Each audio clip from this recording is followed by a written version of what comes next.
Olá, pessoas!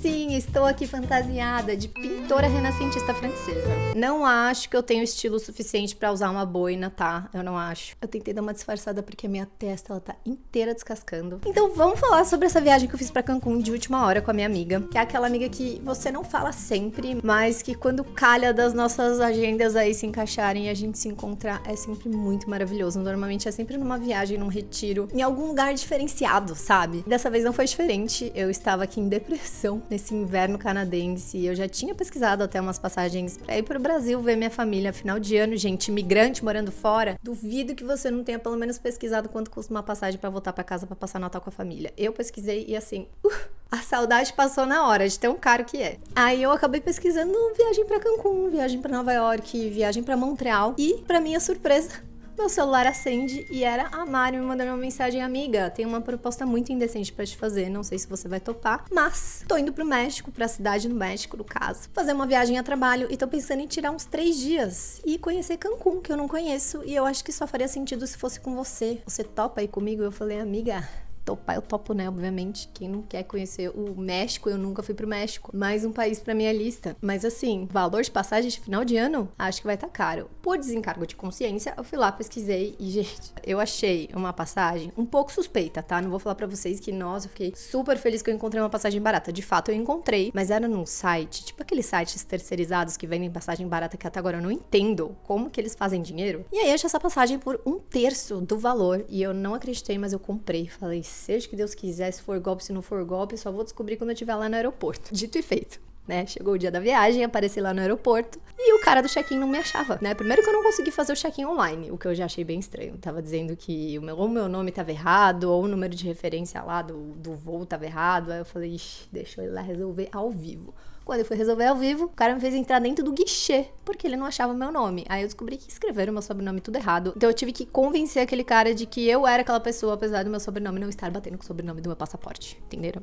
Então eu passei esse pequeno perrengue no aeroporto, não foi o único, tá? Porque, obviamente, fui passar o quê? Na segurança. E eu, gente, síndrome de vira-lata que eu tenho, já viajei o mundo, mas toda vez que eu piso num aeroporto, primeiro, eu fico burra, parece que eu nunca trabalhei como comissária de bordo, parece que eu nunca trabalhei na aviação, parece que eu nunca pisei no aeroporto. Eu fico burra. E eu fico com muito medo, porque eu sempre acho que vão achar drogas na minha mala, mesmo eu não usando drogas e não carregando drogas na minha mala. Ou eu sempre acho que não vão deixar eu entrar no país, porque vão achar que eu tô indo me prostituir no país. Então essas coisas ficam passando pela minha cabeça, e o que aconteceu? Eu esqueci de esvaziar a minha garrafinha d'água, fui passar no raio-x lá da segurança e não pode entrar com água. Obviamente que eles pegaram minha mochila, falaram de quem que é essa mochila aqui e começaram a revistar. Aí eles falaram, querida, você não pode viajar com essa garrafa cheia de água. E eu não sabia, moço, primeira vez que eu tô viajando internacional. Mentira que eu não falei isso, mas fiz cara de quem não sabia, pedi desculpas. E aí ele resolveu abrir minha mala inteira. Ele começou a futricar minha mala inteira, ele só não abriu meu negócio de calcinha, porque ele já tinha feito um negócio absurdo. Ele tirou a minha escova de dente e colocou em cima daquele negócio que ele coloca tênis e coloca mala suja que arrastou no aeroporto. Ele simplesmente pegou minha escova de dente e nessa hora eu fiz cara de cu.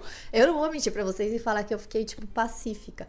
Eu fiz cara de cu pra ele. E aí que eu me ferrei. Ele resolveu pegar o meu pé. Então ele abriu a minha necessaire e ele tirou tudo. Gente, eu não tinha um negócio acima de 100 ml, tá? Shampoozinho pequeno, desodorante pequeno, tudo micro pra você conseguir levar na mala de mão, né? Essa mala que eu tô falando que revistaram é aquela mala que você pode levar dentro do avião com você. Ok. Falei, essa lei eu conheço, né? Tudo abaixo de 100 ml é permitido e o limite é 1 litro. É isso que eu acho que eu estudei na aviação e pelo que eu entendi eu sou uma grande burra. Que aí ele começou a tirar até o meu protetor solar que é em barra. Eu vou pegar pra vocês verem. É em barra. Isso aqui, gente, não vem me falar que isso aqui é líquido, tá? Isso aqui, o que é isso? É tipo um sabonete em barra. E aí esse cara me pegou uma sacolinha, juro pra vocês. Ele me pegou essa sacolinha aqui e ele falou, beleza, você tem que encaixar tudo aqui nessa sacolinha. Gente, eu entendo que isso aqui é uma sacolinha de 1 litro, que a gente pode levar no máximo 1 litro. Mas existem embalagens, não é mesmo? Tipo, um negócio que pode até não ter mais de 100 ml, mas ele tem uma embalagem mais diferenciada, que foi, por exemplo, um negocinho de maple syrup que eu tava levando pra minha amiga. Maple syrup é um negócio bem típico do Canadá. Eu queria levar alguma coisa do Canadá pra ela. Só que o negócio é formato de estrela, de folha, de maple syrup. Tipo, a embalagem é grande. Só o negócio de maple syrup ocupou o negócio inteiro aqui. Aí, já tinha um monte de gente atrás de mim na fila, fazendo cara de cu, tipo, o que essa menina que nunca viajou, que o cara tá implicando com ela? E aí, tinha uma canadense muito fofa do meu lado. Aí a menina, ó, eu não tô levando nada, eu posso levar metade das coisas dela. Ah, ele, você pode levar sim, mas vocês vão ter que sair lá fora e enfrentar toda essa fila de novo. Bem assim, desse jeito que ele falou, tá? Aí eu olhei pra ela, agradeci 1000 vezes, e aí já tinha um canadense atrás, que eu não tava entendendo se ele tava parado, porque ele já tinha passado, mas ele tava observando a situação. Eu falei, ou esse cara tá bravo comigo, ou ele tá bravo com o outro cara. Gente, deixei metade das minhas coisas lá, não tinha o que fazer. Falei, não, beleza, façam ótimo uso aí dos meus cremes. Usem tudo. Com ódio dele. E aí, quando eu saí, o canadense não me abriu a mochila dele e tirou um negócio de maple syrup igualzinho ao meu. E várias outras coisas, tipo shampoos, desodorantes. E ele falou assim, olha aqui, eu tô levando as mesmas coisas que você, se não mais, e ninguém implicou comigo. Eu acho isso muito escroto e blá, blá, blá, blá. Ele começou a falar e eu fiquei tipo, mas provavelmente você não fez cara de cu pra ele não quis implicar com você. Enfim, gente, esse foi o meu primeiro perrengue da viagem. E aí eu cheguei no meu destino, encontrei a minha amiga. E eu tenho uma teoria de que quando a viagem começa com esses perrengues, assim, é porque elas vão ser muito boas. E é sempre certeira essa teoria. Cara, a viagem foi muito boa, a ponto de que, desde que eu fechei, né, essa viagem, eu ficava vendo todos os dias a previsão do tempo. E porque eu queria tomar um solzinho, né? Eu queria ficar vermelha. Não sei se vocês vão ver, mas eu ainda tô vermelha. Eu tava verde, a minha pele tava tão desbotada que eu tava verde. Sério. E aí, eu cheguei lá, gente, abriu um sol. Mas um sol. E que mesmo depois que aquele sol abriu o dia inteiro, que a gente esturricou naquele mar cristalino do Caribe, que eu não vou ficar enfatizando o quão maravilhoso é o lugar, porque qualquer pesquisa que você faça no YouTube, Isla Mujeres Dicas, Isla Mujeres Roteiro, de 2 dias, vocês vão ver o quão paradisíaco é, não só de praia, não só de natureza, mas de mergulho. Eu amo fazer mergulho, e lá fica do lado de Cozumel, que é um paraíso do mergulho, então vocês já imaginam o quão maravilhoso é, eu não vou ficar ressaltando isso. As imagens falam por si próprias. Mas a questão é que a gente não tava esperando esse sol, sabe? Então foi tudo tão incrível que eu fiquei muito grata de estar com a minha amiga, a gente se atualizando da vida dos perrengues, né? Desde que eu vim morar no Canadá, a gente não tinha parado pra conversar, tem também os updates da vida dela. E apesar de eu estar doente também, que tem essa questão que eu tô me recuperando ainda, eu tava com sinusite, então eu tava, tipo assim, cuspindo catarro a cada 10 minutos,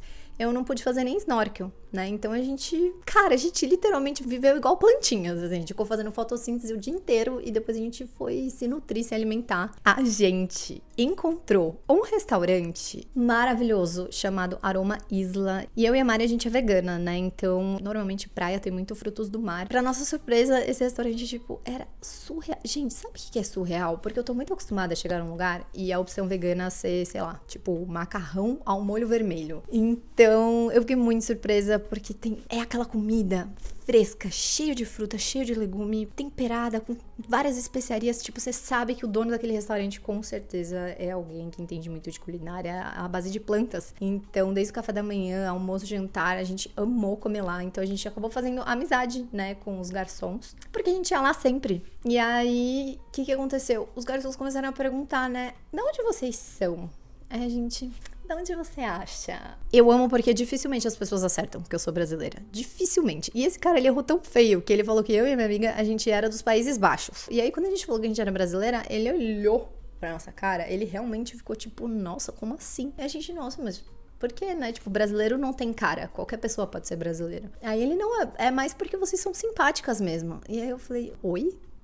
Cara, se tem um povo legal, simpático, alto astral e feliz, é o povo brasileiro. Pelo menos foi isso que eu cresci ouvindo na época que, sei lá, talvez nos anos 2000, na década de 90, talvez hoje em dia isso não se encaixe mais, porque o cara falou que não, que nós não somos um povo simpático e a gente não é legal. E aí eu e a minha amiga, a gente ficou, gente, mas por que será que brasileiro tem essa fama? E a gente começou a conversar com outras pessoas da ilha e é realmente essa imagem que eles têm. E aí a gente começou a ficar muito encafifado. Tipo, por quê? As pessoas são grossas? As pessoas te tratam mal mesmo? Ou elas são só, tipo, fechadas? Eu, na minha inocência, falei, cara, eu acho que é porque a gente não fala tão bem inglês, tá? Eu, com a minha experiência de comissária de bordo, porque nos voos pro Brasil, eu passava bastante perrengue quando eu era uma das únicas que falava português no voo, né? Os meus amigos gringos tinham que ficar me puxando, me levando pra eu traduzir, porque a maioria dos brasileiros não conseguiam falar, né? Tipo, não conseguiam se comunicar em inglês tão bem. Eu falei, cara, eu acho que talvez a gente, é porque a gente não fala tão bem inglês nem espanhol, ou porque a gente só fica, tipo, meio tímida, assim, de falar outra língua. Achei que era isso. E a gente talvez possa se passar por arrogante porque era a imagem que os meus colegas de trabalho tinham dos brasileiros. E eu, tipo, não, cara, só porque a pessoa, ela não sabe falar um may I please, could I please. A gente, tipo, não fala um por favor. Quando a gente traduz na nossa cabeça, a gente só pensa, me vê uma água, tipo, give me water. E isso talvez seja meio arrogante. Isso foi o que passou na minha cabeça, gente. Mas eu tava muito inocente. Não era esse motivo e eu só fui descobrir a hora que a gente foi pagar a conta.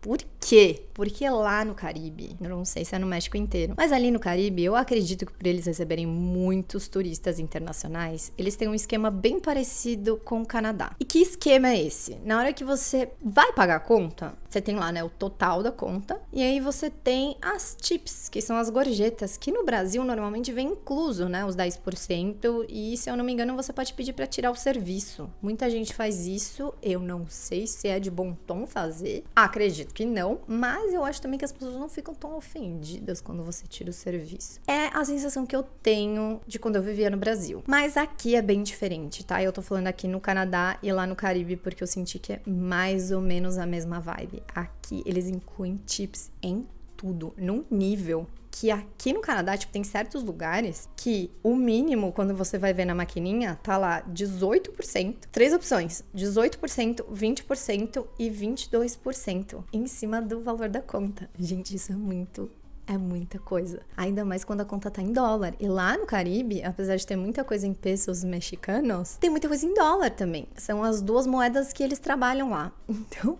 quando você converte pra real, né? Tipo, as pessoas que estão viajando no Brasil convertem pra real, só as tips já são, tipo, um roubo. Então, o que aconteceu? Eu, por já estar acostumada, eu dei o máximo de tip que lá, se eu não me engano, é 20%.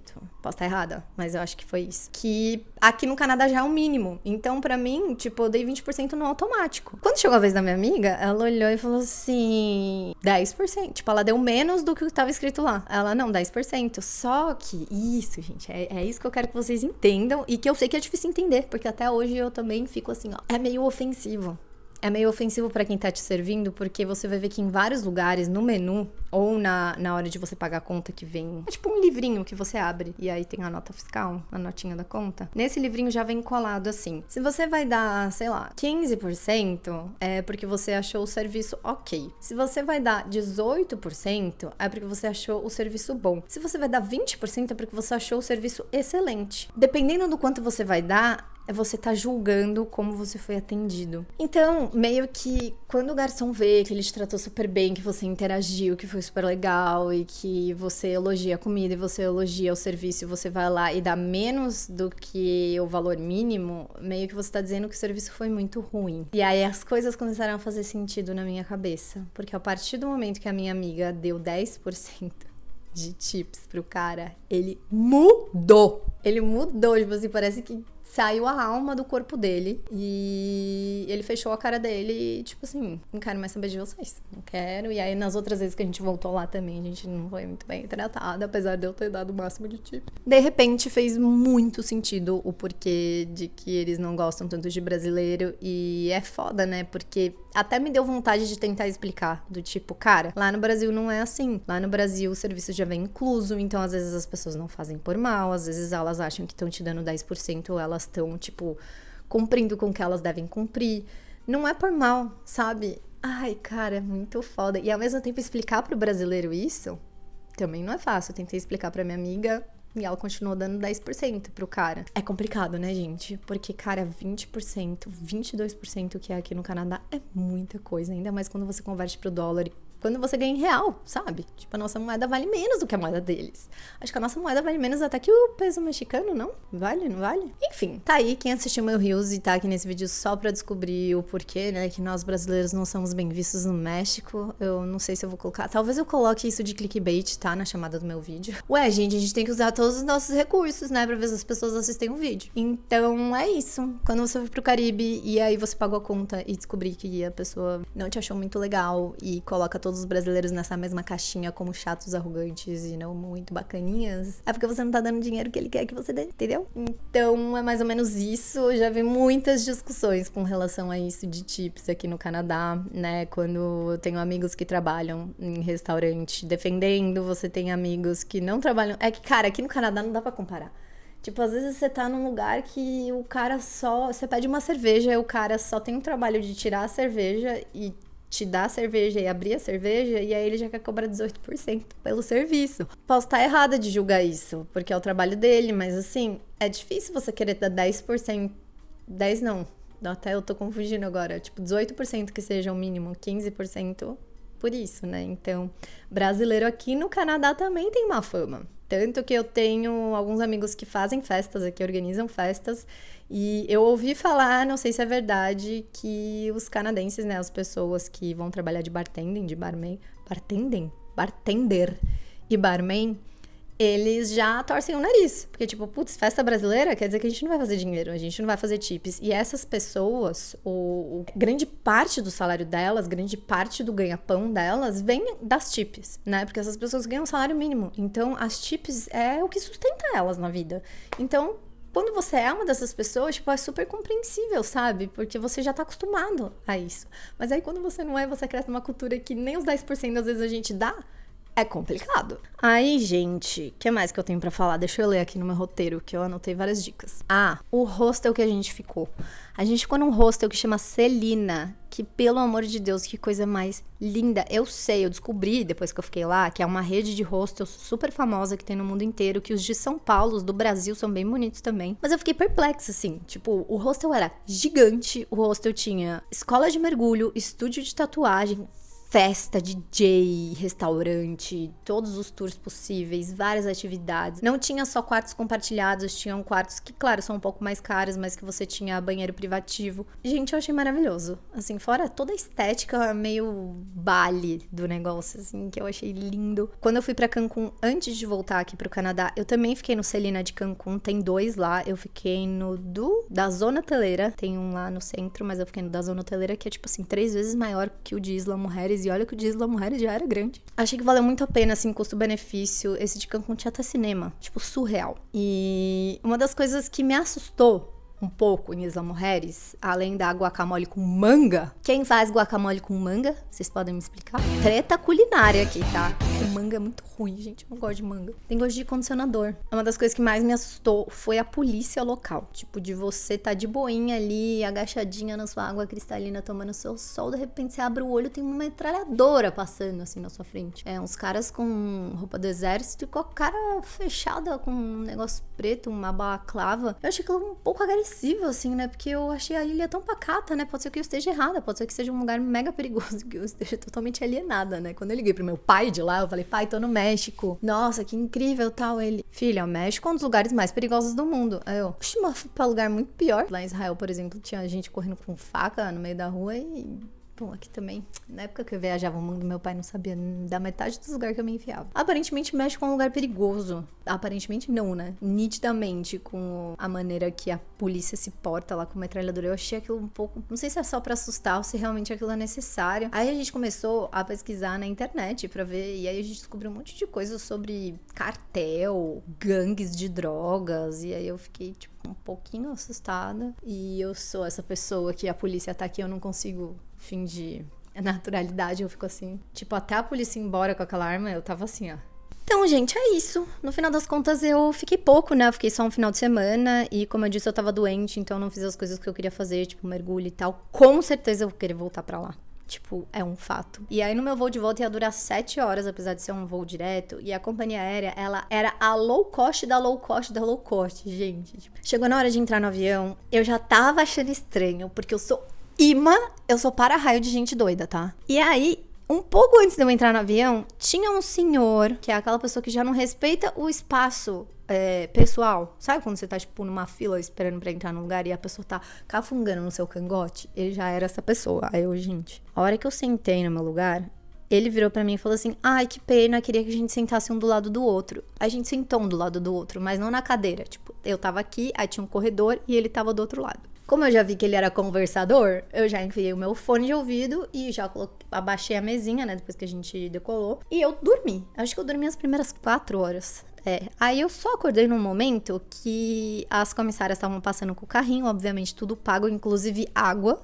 Tá? Se você sentisse sede durante as 7 horas, você ia ter que pagar uma água. E aí, eu acordei com esse senhor gritando com as comissárias, porque ele queria um chá, e que era um absurdo elas não servirem chá de graça. E aí, ele falou, eu tenho dinheiro, tenho muito dinheiro, eu sou muito rico. Por que vocês não vão... Aí elas, por quê? A gente precisa que você passe seu cartão. Ele, mas eu não tô com meu cartão aqui, eu só tenho dinheiro. Gritando com elas. Aí ela, senhor, mas a gente não pode, tal.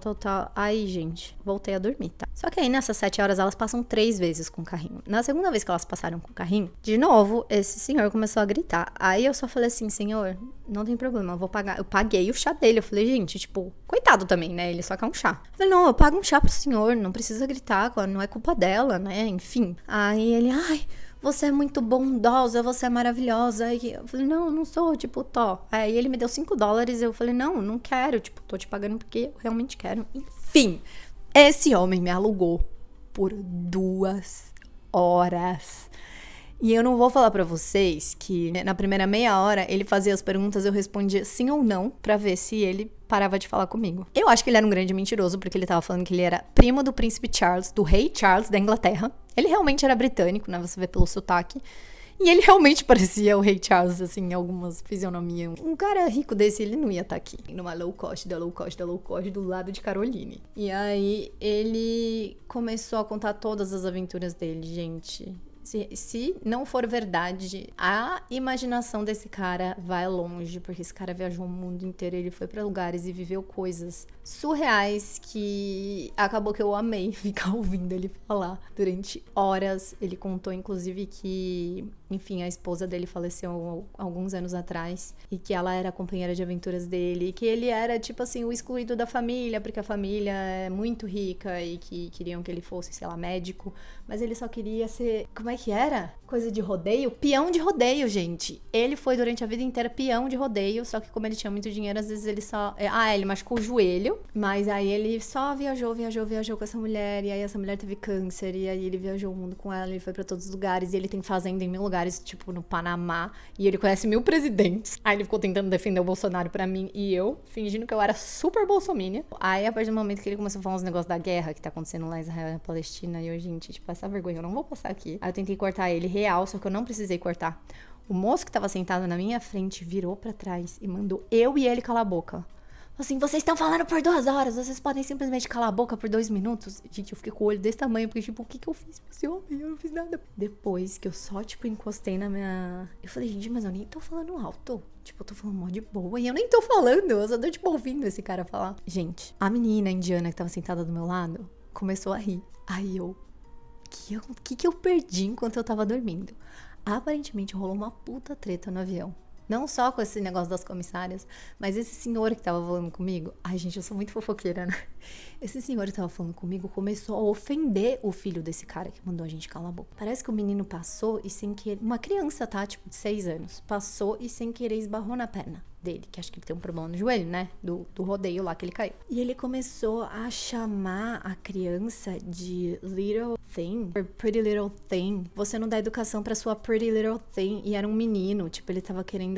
Gente, se eu soubesse, eu não teria falado com esse cara, nem pagado um chá pra ele, mas parece que ele foi extremamente escroto com essa família e começou a falar várias pra família, mas eu tava dormindo com o meu fone, né, ouvindo meus podcasts. Enfim, essa é a fofoca do suposto primo do rei Charles que voa de companhia low cost e que é o excluído da família porque queria viajar o mundo montando em rodeios. E é isso, eu sou para-raio de gente doida mesmo. Só queria contar essas fofocas pra vocês e dizer pra vocês irem pro México sim, eu amei Isla Mujeres, eu só não acho que é um destino muito pacato, né, eu fui fora de temporada e mesmo assim eu achei bem agitado, então se você é uma pessoa que talvez gosta de agitação, vida noturna, coisas pra fazer, centrinhos com muitas coisinhas assim, sabe, tipo locais pra vender, o que eu acho interessante também de fazer com as famílias, eu acho Isla Mujeres legal, porque é um pouco menos caótico que Cancún e mais paradisíaco. As praias, assim, são surreais. E é isso, gente. Agora sim, um Um Feliz Natal e um feliz 2024 pra vocês. Espero que no ano que vem eu faça muitas e muitas viagens e que venham muitos vlogs e vídeos, às vezes sentados de fofoca pra vocês também,